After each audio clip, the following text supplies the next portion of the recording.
പ്രിയ ബന്ധുജനങ്ങളെ, ഒരുപാട് കാര്യം ഇവിടെ വന്ന് നേരിട്ടൊരു ഹസ്തദാനത്തിനും ആദരിക്കാനും ഒക്കെയുള്ള ഒരു ഭാഗ്യമാണ് എനിക്കിന്ന് ഉണ്ടായിരിക്കുന്നത്. ഒരുപാട് പഴയ ഒരുപക്ഷെ ഓർമ്മകളല്ല മനസ്സിലേക്ക് വന്നത്. ഒരുപാട് ജീവിതവുമായി തുന്നിപ്പിടിപ്പിച്ചിരിക്കുന്ന, ഉരുക്ക് ഇട്ടുറപ്പിച്ചിരിക്കുന്ന ബന്ധങ്ങളുടെ നനമാണ് സത്യത്തിൽ ഹൃദയത്തിൽ വന്നത്. ഓരോരുത്തരായിട്ട് വരും.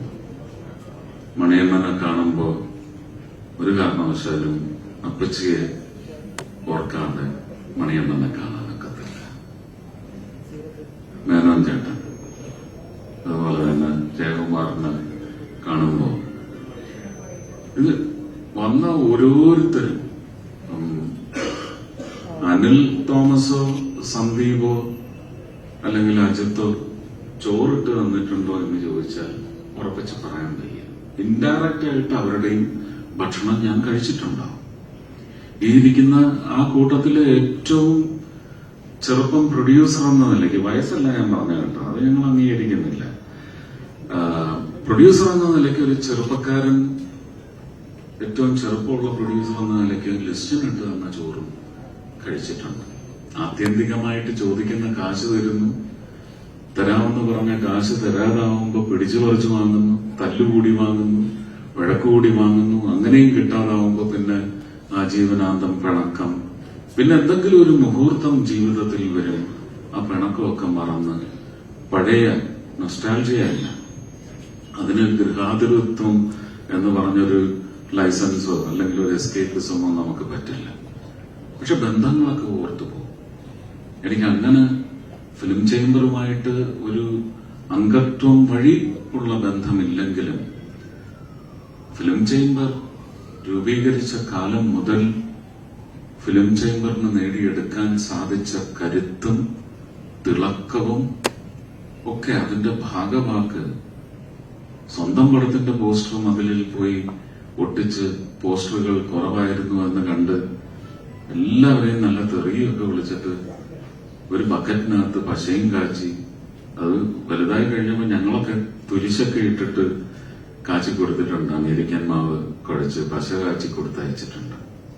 അതൊക്കെ സ്വന്തം കൈകൊണ്ട് സ്വന്തം ഫിയറ്റ് കാർ ഓടിച്ചു പോയി മതിലിൽ പശ തേച്ച് ഒട്ടിച്ചിട്ടുള്ള ഗോപിനാഥൻ പിള്ള എന്ന് പറയുന്ന എന്റെ അച്ഛന്റെ ഒരു ബന്ധം ഫിലിം ചേംബറുമായിട്ട് സ്ഥാപിക്കപ്പെട്ടതിന്റെ ഒരു ആഘോഷം കൂടിയാണ് ഈ വേദികൾ നടക്കുന്നത്. എനിക്കൊരു ഈ ഒരു സ്വീകരണം സ്വീകരിക്കുവാൻ സാധിക്കും. ഇതെങ്ങനെയാണ് നമുക്ക് ഹൃദയത്തിൽ കണ്ണീരണിയാതെ നമുക്ക് ഒന്ന് അനുഭവിച്ച് തീർക്കുകയല്ല. ഇതൊരു പുതിയ അധ്യായം, ജീവിതത്തിന്റെ നനവൊക്കെ ചേരുന്ന ഒരു അധ്യായം സത്യത്തിൽ ഇങ്ങനെ ഒരു സ്വീകരണത്തിലൂടെ തുടങ്ങി വച്ചിരിക്കുകയാണ്. ഇതൊരു തുടക്കമാണ്. പട്ടടയിൽ പോലും അഗ്നിക്ക് വഴിപ്പെടുമ്പോൾ എനിക്ക് തോന്നുന്നില്ല ഈ നനവ് ഇല്ലാതായി പോകുമെന്ന്. അതങ്ങനെ തന്നെ നിൽക്കും. ജീവിതത്തിൽ ഏറ്റുവാങ്ങിയിട്ടുള്ള ഒരുപാട് സുന്ദരങ്ങളായ മുഹൂർത്തങ്ങളുണ്ട്, സന്തോഷം പകർന്ന മുഹൂർത്തങ്ങളുണ്ട്. ഇതേ പട്ടടയിൽ കൊണ്ടുവച്ചാലും ഒരു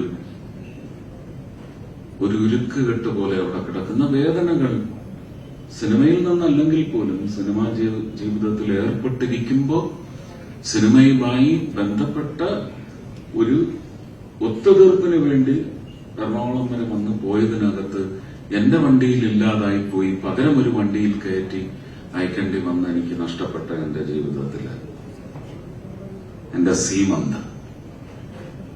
ഇതെല്ലാം നേട്ടങ്ങളും നഷ്ടങ്ങളും എല്ലാം സിനിമയിൽ നിന്ന് തന്നെയാണ്. രാഷ്ട്രീയം എന്ന് പറയുന്ന ഏറ്റവും വലിയ നേട്ടത്തിനും കാരണം സിനിമയിൽ അവതരിപ്പിച്ച് ഈ ഇരിക്കുന്ന ഒരു സമൂഹം നൽകിയ പണം കൊണ്ട് തൂലികയിൽ നിന്ന് ജനിച്ചു വീണ കഥാപാത്രങ്ങൾക്ക് ജനങ്ങൾ ഇഷ്ടപ്പെടുന്ന രീതിയിൽ അതിനൊരു അനാവരണം, ഒരു delineation of a character, the soul of the character. ഇത് ആണ് സത്യത്തിൽ ജനങ്ങളുടെ ഹൃദയത്തിൽ പ്രതിഷ്ഠ നേടുക എന്ന് പറയുന്നത് താര താരങ്ങൾക്കാവില്ല. താരങ്ങളില് മനുഷ്യർക്കും ആ ഉന്നതമായ കലാകാരൻ എന്ന് പറയുന്ന ഒരു പൊരുളിന് മാത്രമേ സാധിക്കൂ.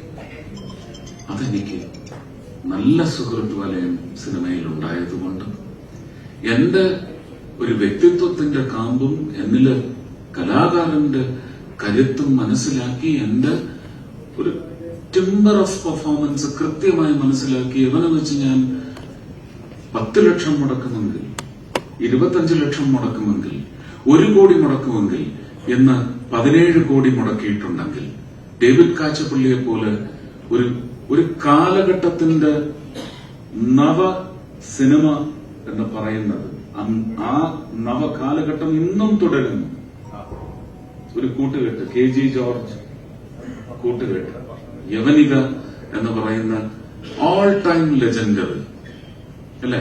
അങ്ങനെ വരുമ്പോ ഗാന്ധിമതി ബാലേട്ടൻ, സത്യം പറഞ്ഞ നിങ്ങൾ എന്നെ ഇവിടെ സത്യം പറഞ്ഞ ആദരിക്കുന്നത് വഴി എനിക്ക് വലിയ അവകാശ നിഷേധമാണ് നിങ്ങൾ നടത്തിയിരിക്കുന്നത്. ഞാൻ വന്നു കയറി സംസാരിച്ച് തുടങ്ങിയിരുന്നെങ്കിൽ പോലും ഇപ്പോഴും എന്റെ ഒരു ആട്രിബ്യൂഷൻ തീരത്തില്ല, എന്റെ സമർപ്പണം തീരില്ല. വലിയ നിഷേധമാണ് നിങ്ങൾ കാണിച്ചത്. എനിക്ക് അതിന് ഇനി ഒരു വേദിയും കൂടെ എന്തെങ്കിലും കാരണം പറഞ്ഞ് നിങ്ങൾ തരേണ്ടി വരും. ഞാൻ ആരുടെ പേരാ വിട്ടുകളയേണ്ടത്? ഞാൻ ആരോടൊക്കെയാണ് നന്ദി? കോന്നിയൂർ ഭാസ് അദ്ദേഹത്തിന്റെ വരി ഓർക്കുകയാണ്. നന്ദി ആരോടൊക്കെയാണ് ഞാൻ ചൊല്ലേണ്ടത്? ഇതൊതുക്കി എന്നെ ഞെരുക്കിക്കണം. അപ്പൊ അവസരം ഇനിയും വേണം. അതിനുള്ള നല്ല മുഹൂർത്തമുണ്ടാവട്ടെ. അത് എനിക്ക് മാത്രമല്ല, സിനിമ വ്യവസായത്തിനും കൂടി ആ ഗുണം വന്ന് ചേരുന്ന തരത്തിലുള്ള ഒരു മുഹൂർത്തം എന്റെ ജീവിതത്തിൽ താമസിയാതെ, ഞാൻ അതിന്റെ വ്യംഗ്യമോ അല്ലെങ്കിൽ അതിന്റെ സൂചനയോ ഒന്നുമല്ല തന്നത്, ഞാൻ അങ്ങനെ പ്രാർത്ഥിക്കുകയാണ്. കാരണം ഇത് സന്ദീപ് ഇവിടെ നിന്ന് എന്നെ അങ്ങ് രാഷ്ട്രീയത്തിലോട്ട് ആണിയടിച്ച് ചേർക്കാൻ നോക്കിയപ്പോ എനിക്ക് തോന്നി ഇനി ഈ പിശാച് സിനിമയിലേക്കേ വരരുത് എന്ന് പറയുന്ന ഒരു നിശ്ചയം അവനുണ്ടായി.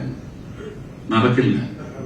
അവന്റെ കൂടികളും ഞാൻ പിടിച്ചു കുടുങ്ങി മാറും കേട്ടോ. എന്നിട്ടേ പോകും. ഒരുപാട് നന്ദി എന്നൊറ്റ വാക്ക് പറഞ്ഞ് ഞാൻ അവസാനിപ്പിക്കേണ്ടി വരും. കാരണം മെനിഞ്ഞാന്ന് സംജാതമായ ഒരു സന്നിഗ്ധ ഘട്ടം സിനിമയിലുണ്ട്. വെറും ഊഹാപോഹത്തിന്റെയോ അല്ലെങ്കിൽ മറച്ചുവെക്കലിന്റെയോ അല്ലെങ്കിൽ ഒതുക്കി വെക്കലിന്റെയോ ഒക്കെ പേരിൽ ഒരുപാട് പേര് ജീവിച്ചിരിക്കുന്ന ജീവച്ഛവങ്ങളോ അല്ലെങ്കിൽ ജീവിച്ചിരിക്കുന്ന രക്തസാക്ഷികളോ ആയി മാറി സമൂഹത്തിന്റെ മുമ്പിൽ, സമൂഹത്തിന്റെ മനസ്സിൽ ഒരു തുരുമ്പെങ്കിലും അവഹേളിക്കപ്പെടുന്ന അവസ്ഥാവിശേഷം ഇന്ന് സിനിമയ്ക്കുണ്ടായിട്ടുണ്ട്. ഇതങ്ങനെ സിനിമയ്ക്കുള്ളതാണെന്ന് പറഞ്ഞ് ചിന്തിക്കുന്നവർ തന്നെയാണ് ജീവിതത്തില് വിഘടനവാദികൾ. ഇതെല്ലാ മേഖലയിലുമുണ്ട്. ഇത് ഞാൻ 25 വർഷം മുമ്പും പറഞ്ഞിട്ടുണ്ട്. എല്ലാ മേഖലയിലുമുണ്ട്. ജെൻഡർ ബയസ് ആയാലും റേസിസം ആയാലും ഏറ്റവും കൂടുതൽ രാഷ്ട്രീയത്തിലല്ലേ ജാതി പറഞ്ഞ് അവഹേളിക്കുന്നു. ജാതി ഇല്ലാത്തവനും ജാതി മറന്ന് ആചാര ചിന്തകൾ ഒന്ന് ഹൃദയം നീട്ടി നിർവഹിക്കാൻ ശ്രമിക്കുമ്പോൾ അതിനെ ചുരണ്ടി നോക്കാൻ വേണ്ടി നടന്ന കുറെ കശ്മലന്മാരുള്ള, എനിക്ക് ഈ പദവിയിൽ ഇരിക്കുന്നതുകൊണ്ട് ആ വാക്കേ ഉപയോഗിക്കാൻ പറ്റുന്നുള്ളൂ. ഭരചന്ദ്രനായിട്ട് പറഞ്ഞാൽ ഞാൻ മറ്റേ വാക്ക് പറയും. ഉണ്ടാകുന്നില്ലേ? അപ്പൊ ഇത് എവിടെയാണ് ഇത് ഇല്ലാത്തത്? നിങ്ങൾ ആരെയൊക്കെയാണ് മര്യാദ പഠിപ്പിക്കാൻ പോകുന്നത്? മര്യാദ വേണം. മര്യാദ പഠിപ്പിച്ചല്ല വരേണ്ടത്. Charity begins at home. നല്ല ചിന്താഗതിയോടെ വരുന്നവരും വഴിതെറ്റി കൂട്ടത്തിൽപ്പെടുമ്പോൾ കൂട്ടത്തിന്റെ മനോഭാവം സ്വാംശീകരിക്കുന്നത് ആരെയും കുറ്റം പറയാനൊക്കത്തില്ല. നാട്ടു നടപ്പെന്ന് പറയുന്നില്ല. ഒരു സമ്പ്രദായത്തിന്റെ നടപ്പ് എന്ന് പറയുന്നത് കുറേശ്ശെ ഇൻഫിൽട്രേറ്റ് ചെയ്യും. അതിന്റേതായ ന്യൂനതകളും അപകടങ്ങളും അബദ്ധങ്ങളും ഒക്കെ സിനിമയിലും സംഭവിച്ചിട്ടുണ്ട് എന്ന് തന്നെ പറയാൻ പറ്റത്തുള്ളൂ. പുതിയ രീതി അവലംബിക്കണമെങ്കിൽ അതിനുള്ള ഒരു സൂചന അല്ലെങ്കിൽ അതിനുള്ള ഒരു പത്രിക സമർപ്പിച്ചാൽ തീർച്ചയായിട്ടും സിനിമയിലെ എല്ലാ സംഘടനകളും കേരള ഫിലിം ചേംബറിന്റെ നേതൃത്വത്തിൽ, അല്ലെങ്കിൽ ഇത് ഇനി മലയാള സിനിമയിൽ മാത്രമാണെന്ന് ആരെങ്കിലും പറഞ്ഞു വെച്ചു ഏതെങ്കിലും കോടതിയിൽ? ലോക സിനിമയിൽ തന്നെ നമുക്ക് ഒരുപാട് ആൾക്കാര് പേരെടുത്ത് പറയാൻ പറ്റും അല്ലെ? ഒരു സമയത്ത് ആ പേരുകളുടെ ലിസ്റ്റിൽ പെടുകയും പിന്നെ ചില ഔദാര്യങ്ങളൊക്കെ കിട്ടിക്കഴിയുമ്പോൾ ആ ലിസ്റ്റിൽ നിന്ന് പുറത്തുചാടുകയും ചെയ്ത് ഇന്നലെയും മിനിഞ്ഞാന്നുമുണ്ട് അതിനുള്ള എക്സാമ്പിൾസ് ഉണ്ട് അല്ലെ? അപ്പൊ എല്ലാം ഒരു മെറ്റീരിയലിസ്റ്റിക് അപ്രോച്ചോടുകൂടി സമ്പ്രദായത്തെ തകർക്കുക, സമ്പ്രദായം ഇല്ലായ്മ ചെയ്യരുത്. ഞാൻ 10, 15, 20 കോടി വാങ്ങും, മമ്മൂക്ക ചിലപ്പോൾ 50 കോടി വാങ്ങും, ലാലി ചിലപ്പോൾ 100, 200 കോടി വാങ്ങും.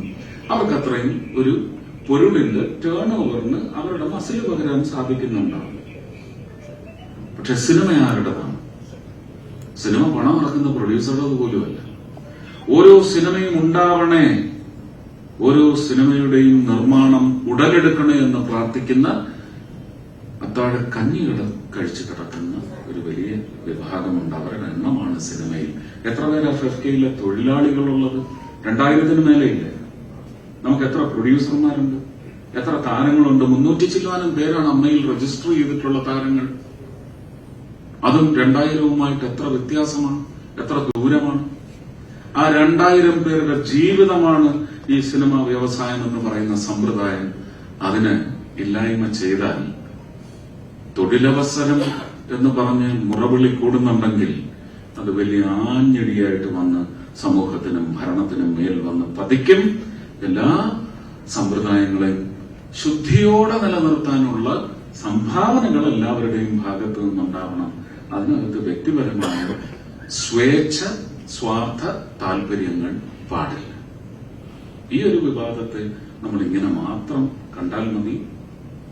നമുക്കിനിയും ജനങ്ങളുമായിട്ടുള്ള ബന്ധം എന്ന് പറയുന്നത് ഒരു നൂൽബന്ധമായിട്ട് അവശേഷിപ്പിക്കുന്ന തരത്തിൽ ഒന്നും നമ്മളെയും ബാധിക്കാൻ പാടില്ല, ജനങ്ങളെയും ബാധിക്കാൻ പാടില്ല. എല്ലാം നല്ല നല്ല എന്താണ് ഉരുക്കിന്റെ ഉറപ്പുള്ള വടം കൊണ്ടുള്ള ഒരു ബന്ധനം തന്നെയാവണം ജനങ്ങളും പ്രേക്ഷകർ എന്ന് പറയുന്ന ജനങ്ങളും. ഒരുപക്ഷെ പ്രേക്ഷകരല്ലാത്ത ജനങ്ങളുമുണ്ട്. താരങ്ങളെ അവരുടെ വ്യക്തിമൂല്യം കൊണ്ട്, അല്ലെങ്കിൽ നിർമ്മാതാക്കളെ അവരുടെ പൊരുളിന്റെ, ഇപ്പൊ പഞ്ചവടി പാലം എന്ന് പറയുന്ന സിഗ്നേച്ചർ ഫിലിമാണ്. അത് നിർമ്മിക്കാൻ വേണ്ടി പണം മാത്രം കൊടുത്ത്, ഹൃദയം കൊണ്ട് പണം കൊടുത്ത ഒരു പ്രൊഡ്യൂസർ എന്ന് പറയുന്നത് മൂല്യമുള്ള ഒരു പ്രൊഡ്യൂസർ. അതുപോലെ എത്രയോ സിനിമകൾ മൺമറഞ്ഞു പോയ എല്ലാവരെയും. അതിന് ഞാൻ 1951 മുമ്പ് ഉണ്ടായ സംഘടന എന്ന നിലയ്ക്കോ 1961 മുമ്പുണ്ടായ സംഘടനയോ എന്ന് ഞാൻ പറയുന്നില്ല. അതിനു മുമ്പ് JC ഡാനിയൽ എന്ന് പറയുന്ന മഹാനുഭാവന് മുമ്പും ഒരുപക്ഷെ മലയാള സിനിമ എന്ന് പറയുന്ന ഒരു സങ്കല്പം ചുമന്ന സ്വപ്നാടകരുണ്ട്. അവരെ അടക്കം ഞാൻ ഓർമ്മപ്പൂക്കൾ അർപ്പിച്ചുകൊണ്ട് അവരുടെ എല്ലാം പാദ നമസ്കാരം ചെയ്തുകൊണ്ട് ഈ ഒരു സ്വീകരണം എന്ന് പറയുന്നത് എനിക്ക് വീട്ടിലേക്ക് ചെല്ലുമ്പോൾ എന്റെ കുടുംബം എനിക്ക് തരുന്ന ഒരു ആലിംഗനമായി, ഒരു ആലിംഗനത്തിന്റെ സൗഖ്യം തന്നെയാണ്. ഞാൻ പേരുകേട്ട, വെറുക്കപ്പെടേണ്ട പേരുകേട്ട ഒരു പിണക്കക്കാരനാണ്. അത് ഞാൻ നിഷേധിക്കുന്നതല്ല. ഞാൻ നന്നായി പണം, ചുമ്മാ പണം. ചിലപ്പോ ഒരു ന്യായവും ഉണ്ടാകത്തില്ല.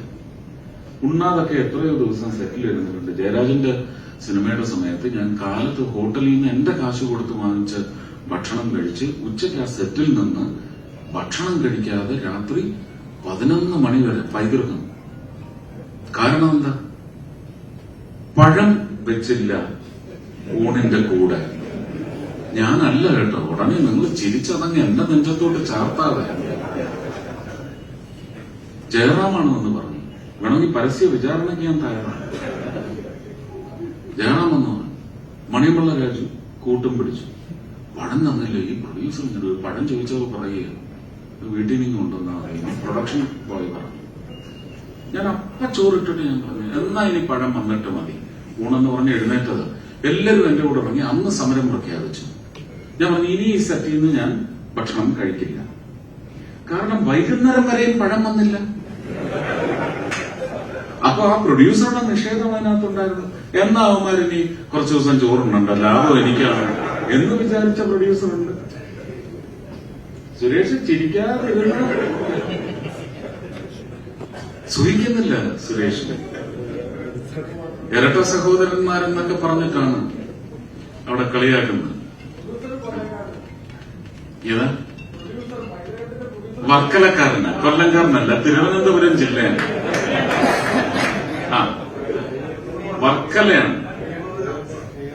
അല്ലല്ല, ഹംസ പറഞ്ഞത് പ്രൊഡ്യൂസർ കൊല്ലംകാരനാണെന്ന് പറഞ്ഞാൽ അതെടുത്ത് എന്റെ തലയിലോട്ട് വെച്ചത് നടക്കൂല. ഇനി അങ്ങനെ പറഞ്ഞാലും ഞാൻ കൊല്ലംകാരനല്ല, ഞാൻ ആലപ്പുഴക്കാരനാണ്, ഞാൻ കുട്ടനാട്ടുകാരനാണ്. കാവാലത്തിന്റെ അനന്തരവനാണ് ഞാൻ. കാവാലം നാരായണ പണിക്കരായാലും അയ്യപ്പ പണിക്കർ അദ്ദേഹത്തിന്റെ അനന്തരവനാണ് ഞാൻ. ഞാൻ കൊല്ലംകാരൻ എന്ന് പറയുന്നത് എന്റെ അച്ഛൻ അവിടെ ആലപ്പുഴ വന്ന് കല്യാണം കഴിച്ച് കൊണ്ടുപോയി ആലപ്പുഴയിൽ തന്നെ ജനിച്ച് ഏതാണ്ട് 2-2.5 വയസ്സ് വരെ കുട്ടനാട്ടില് അരയൊപ്പം വെള്ളത്തിൽ ഉതളങ്ങിയ കൂട്ടങ്ങളുമായിട്ട് തമ്മിക്കളിച്ച ഒരു പയ്യനാണ്. അവിടുന്ന് പിന്നെ ആ ഉതളങ്ങ കണ്ട് പേടിച്ച് അച്ഛൻ എടുത്തുകൊണ്ട് ഓടിയതാണ് കൊല്ലത്തേക്ക്. അങ്ങനെ കൊല്ലംകാരനായതാണ്. പഠിച്ചതെല്ലാം കൊല്ലത്താണ്. ഇന്ന് നിങ്ങൾക്ക് എന്നെ ലഭിക്കുന്ന എല്ലാം ഇഷ്ടമല്ല എങ്കിലും കൂടുതലുകളുള്ള എന്നെ നിങ്ങൾ അംഗീകരിക്കുന്നുണ്ടെങ്കിൽ അതിന് കാരണമായത് കൊല്ലത്തെ അന്തരീക്ഷമാണ്. നല്ല സുഹൃത്തുക്കൾ, വഴിതെറ്റി പോകാതെ, വഴിതെറ്റിച്ച് കൊണ്ടുപോകാതെ നല്ല സുഹൃത്ത് പോലെ നല്ല ഗുരുക്കന്മാർ.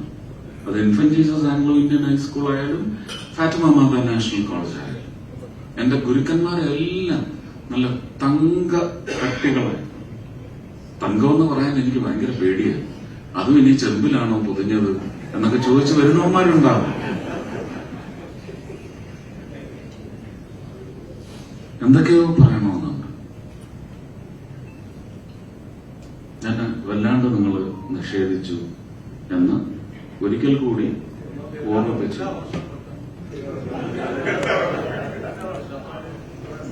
അപ്പൊ അതിന് ഞാൻ എന്തൊക്കെയാവണമെന്നാണ് നിങ്ങൾ എല്ലാ വർഷവും ഓരോ നാഷണൽ അവാർഡ് കിട്ടട്ടെ എന്ന് അങ്ങനെ വിചാരിച്ചുകൊണ്ട് ഒരു സ്വീകരണം വെച്ചാൽ അത് സന്തോഷമാണ്. സിനിമ ഞാൻ ചെയ്യും. അനുവാദം ചോദിച്ചിട്ടുണ്ട്, അനുവാദം കിട്ടിയിട്ടില്ല.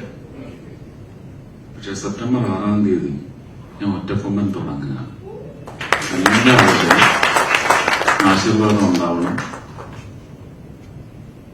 പത്മനാഭസ്വാമിയെ ക്ഷേത്രത്തിന്റെ നവനിർമ്മാണം, ഇന്ന് നമ്മൾ കാണുന്ന ക്ഷേത്ര സമുച്ചയം, അതിന്റെ ആർക്കിടെക്റ്റും അതിന്റെ ഓരോ കല്ലും എടുത്തു വെച്ച് കല്ല് കൊത്തിയെടുത്ത് 5 മൂർത്തിയാർ അതും ചെയ്യണം. ഏതാണ്ട് 20-22 സിനിമയുടെ സ്ക്രിപ്റ്റ് ആർത്തിയോടെ ചെയ്യണമെന്ന് ആഗ്രഹിച്ച് സമ്മതിച്ചതുണ്ട്. ഇനി എത്ര പടം ചെയ്യാനുണ്ടെന്ന് ചോദിച്ചപ്പോ ഒരു 22 ചെയ്യേണ്ടി വരുമെന്ന് പറഞ്ഞപ്പോ അമിത്ഷാ പേപ്പർ കേട്ട് അങ്ങനെ എടുത്തൊരു സൈഡിലോട്ട് തന്നെ ഇറങ്ങി. പക്ഷെ അനുവദിക്കാമെന്ന് പറഞ്ഞിട്ടുണ്ട്. ഞാൻ സെപ്റ്റംബർ 6-ന് ഇങ്ങനെ പോരും. എന്റെ ജോലി ചെയ്യാനായിട്ട് മിനിസ്ട്രിയിൽ നിന്നുള്ള 3-4 പേര്, അവർക്ക് ഞാൻ തന്നെ ഒരു കാരവൻ അല്ലെങ്കിൽ പ്രൊഡ്യൂസർ അതെടുത്തു കൊടുക്കണം.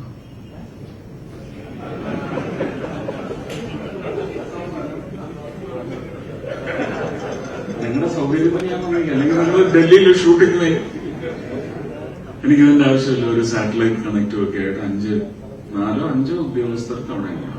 അവർക്ക് ഭക്ഷണം കൊടുക്കണം, അവർക്ക് രാത്രി കയറി കിടന്ന് പറഞ്ഞാൽ മുറി കൊടുക്കണം. ഞാൻ ഈ എല്ലാ പണിയും കൂടെ ചെയ്യുന്ന കൂട്ടത്തിൽ സിനിമയും കൂടെ ചെയ്യാൻ ഞാൻ തയ്യാറാവുന്നില്ല. എനിക്കത് എന്തോ ഒരു ടാസ്കിങ് ആണല്ലേ, മൾട്ടി ടാസ്കിങ്ങിനും മേലെയാണ്. അപ്പൊ ഇതൊക്കെ ചെയ്യണമെന്ന് ഞാൻ ആഗ്രഹിക്കുന്നു. ഇനി അതിന്റെ പേരിൽ അവർ പറഞ്ഞയക്കുമെങ്കിൽ ഞാൻ രക്ഷപ്പെട്ടു എന്നെ പറയാം. GST ഒക്കെ നമുക്ക് വേറെ വഴിയുണ്ട്.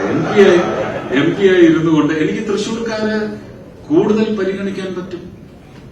എനിക്ക് ഇവിടൊക്കെ തന്നെ നിൽക്കാൻ പറ്റും. അത് പറ്റുന്നില്ല. തൃശ്ശൂർക്കാർക്കാണ് എന്നെ ഇതുവരെ പൂർണ്ണമായി കിട്ടാത്തത്. ബാക്കി തമിഴ്നാട്ടുകാരന് കിട്ടുന്നുണ്ട്, ആന്ധ്രാക്കാരന് കിട്ടുന്നുണ്ട്, ത്രിപുരക്കാർക്ക് എന്നെ കിട്ടിയിട്ടുണ്ട്. 4 ദിവസം അടുപ്പിച്ച് കിട്ടിയിട്ടുണ്ട്. തൃശ്ശൂർക്കാർക്ക് 2 ദിവസത്തിൽ കൂടുതൽ എന്നെ കിട്ടിയിട്ടില്ല. അങ്ങനെ ഒരു 4-5 പ്രാവശ്യം. അപ്പൊ ഇതൊക്കെ വലിയ ഒരു കവലയായിട്ട് എനിക്ക് വന്നുകൊണ്ടിരിക്കുകയാണ്. അതൊരു കാസ് ഫോർ വറിയാണ്. ഞാനിതൊന്നും മോഹിച്ചതുമല്ല, ഞാനിതൊന്നും ഇപ്പോഴും ആഗ്രഹിക്കുന്നതല്ല. പക്ഷെ ഒറ്റ ചോദ്യത്തിന് മുമ്പിൽ ഞാൻ മുട്ടുകുത്തി. കേരളത്തിലെ ആദ്യത്തെ സംഭവമാണ്, രാഷ്ട്രീയ ചരിത്രമാണ്. നിങ്ങൾ എന്തിനു ജയിച്ചു വന്നു? നിങ്ങൾ ജയിച്ചു വന്നത് നിങ്ങളെ ജയിപ്പിച്ചയച്ച ഒരു സമൂഹത്തിന്റെ ദൃഢനിശ്ചയമാണ്. അവർക്ക് വ്യക്തമായ രാഷ്ട്രീയ പ്രബുദ്ധതയുണ്ട്, രാഷ്ട്രീയ ധാരണകളുണ്ട്. അതവർ ഉടച്ചുകൊണ്ട് നിങ്ങളെ ഇങ്ങോട്ട് അയച്ചെങ്കിൽ തിരിച്ചങ്ങനെ ഒരു മനംമാറ്റം കൊണ്ടുവന്ന ഒരു ജനതയ്ക്ക്, കേരള ജനതയ്ക്ക് ഞങ്ങളുടെ രാഷ്ട്രീയത്തിനൊരു തിരിച്ചൊരു നന്ദിക്കുറിപ്പ് എഴുതാനുണ്ട്, ഒരു സമ്മാനം കൊടുക്കാനുണ്ട്. അതാണ് നിങ്ങളുടെ ഈ കസേര, അല്ലാതെ നിങ്ങൾക്ക് തന്നതല്ല എന്ന് പറഞ്ഞിടത്ത് എനിക്ക് വഴങ്ങേണ്ടി വന്നിട്ടുണ്ട്. രണ്ടാമത് ഇവിടെ നിന്ന് ഭീഷണിപ്പെടുത്തി കൊണ്ടുപോയി പറഞ്ഞത് ഈ വാക്കുകളാണ്. ഞാൻ ഇപ്പോഴും അനുസരിക്കുന്നു, എന്നും ഞാൻ എന്റെ നേതാക്കളെ അനുസരിക്കും. പക്ഷെ എന്റെ പാഷൻ ഇല്ലെങ്കിൽ ഞാൻ ചത്തുപോകും. നന്ദി, നമസ്കാരം.